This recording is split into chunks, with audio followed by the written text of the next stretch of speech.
గుడి కడితే బిచ్చగాళ్లు పెరుగుతారు అంటూ వర్ధన్నపేట ఎమ్మెల్యే కేఆర్ నాగరాజు చేసిన వ్యాఖ్యలు ఇప్పుడు తీవ్ర వివాదాస్పదంగా మారాయి. ఈ వ్యాఖ్యలపై హిందూ సంఘాలు మండిపడుతున్నారు. ఇప్పటికే ఎస్సీ వర్గీకరణపై నాగరాజు చేసిన వ్యాఖ్యలు దుమారం రేపాయి. ఎస్సీ సామాజిక వర్గ ప్రజలు నాగరాజుకు వ్యతిరేకంగా ఆందోళనలు చేస్తుండగా ఇప్పుడు గుడిపై నాగరాజు చేసిన వ్యాఖ్యలు మరో వివాదానికి తెరలేపాయి. ఎందుకోసం ఈ వ్యాఖ్యలు చేశారు? ఈ వ్యాఖ్యలకు సంబంధించి కేఆర్ నాగరాజుతో మా Warangal correspondent Satish face to face. రెండు అంశాలకు సంబంధించి మాట్లాడినటువంటి మాటలు ఇప్పుడు చర్చనీయాంశంగా మారాయి, వివాదాస్పదంగా మారాయి అంటూ కూడా చర్చ సాగుతున్నటువంటి క్రమంలో అసలు దానికి ఆయన ఏం సమాధానం చెప్తారనేటువంటి విషయాన్ని మనం తెలుసుకునేటువంటి ప్రయత్నం చేద్దాం. చెప్పండి, దేవుడు ఈ బడికి సంబంధించినటువంటి అంశం మీద మీరు మాట్లాడిన దానికి ఏం చెప్పాలి? రాజకీయ పరంగా వాళ్ళు చేస్తున్నారు, ఎవరి మనోభావాలు దెబ్బతిన్నట్టు మాట్లాడలేదు. పూర్వంలో దళితులను గుళ్ళకు రానిచ్చారా? రానియలే కదా.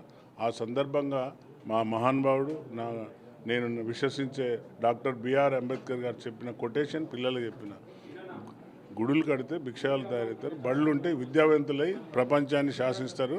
సో అది చెప్పాను.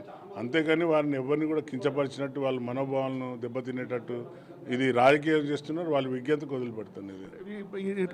మీడియాలో ప్రచారం సాగుతున్నటువంటి దానిపైన ఇటు విమర్శిస్తున్నటువంటి వాళ్ళు, మీకు వ్యతిరేకంగా కార్యక్రమాలు చేస్తున్నటువంటి వాళ్ళకి ఏం చెప్పాలనుకుంటున్నారు?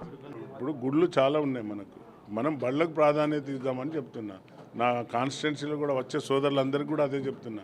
మనం చదువుకునే మన పిల్లలు బడుగు బలైన వర్గాలు బళ్ళల్లో చదువుతున్నారు.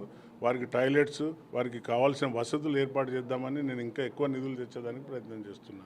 అంతేగాని నేను గుడిని ఎక్కడ కించపరిచినట్టు, హిందువులను అవమానపరిచినట్టు ఎక్కడ మాట్లాడలేదు. ముమ్మాటికి విద్యా వ్యవస్థ బాగుపడాలని కోరుకోవడం సమంజసమే, కానీ ఆడ గుడిని సంబోధించడం అనేటువంటిది మా మనోభావాలు దెబ్బతిన్నాయని మాట్లాడేటువంటి వాళ్ళకి ఏం సమాధానం?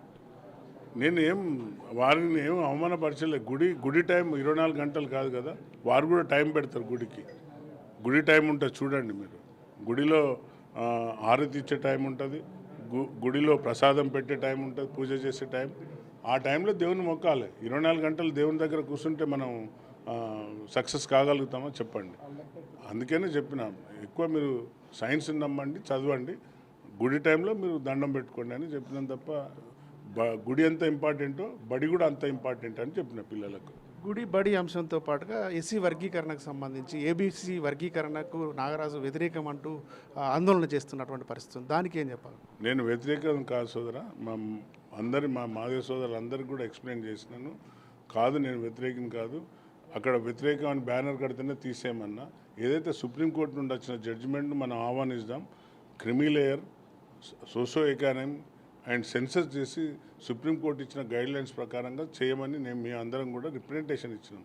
దాన్ని హరిబరిగా చేస్తే నష్టం వాటిల్తుంది, మళ్ళీ మమ్మల్ని కొట్లాడుకోమంటున్నారా అనే ఉద్దేశంగా చెప్పినాం. కానీ మళ్ళీ మాదిగలు ఓట్లు వేయలేదని నేను అన్నా అని ఈ విధంగా ట్రోలింగ్ చేస్తున్నారు. కానీ తప్పు. నేను ఎప్పుడైతే ఎలక్షన్లు నిలబడ్డానో టికెట్ కోసం, అప్పుడు మన మందకృష్ణ గారు వచ్చి నాకు అగ్నెస్ట్గా క్యాన్వాసింగ్ చేసింది కాబట్టి ఆ బాధతో అన్న తప్ప మాదిగలందరూ నాతో ఉన్నారు, మాలలందరూ నాతో ఉన్నారు. ఇద్దరు కూడా సమానం, ఒక కుటుంబం వాళ్ళు, రెండు కళ్ళ లాంటి వాళ్ళు. గుడి బడికి సంబంధించినటువంటి అంశాన్ని నేను వ్యతిరేకం కాదు, ఒక వర్గానికి వ్యతిరేకం కాదు, బడి బాగుపడాలి, విద్యా వ్యవస్థ బాగుపడాలనే ఉద్దేశంతో మాట్లాడాను.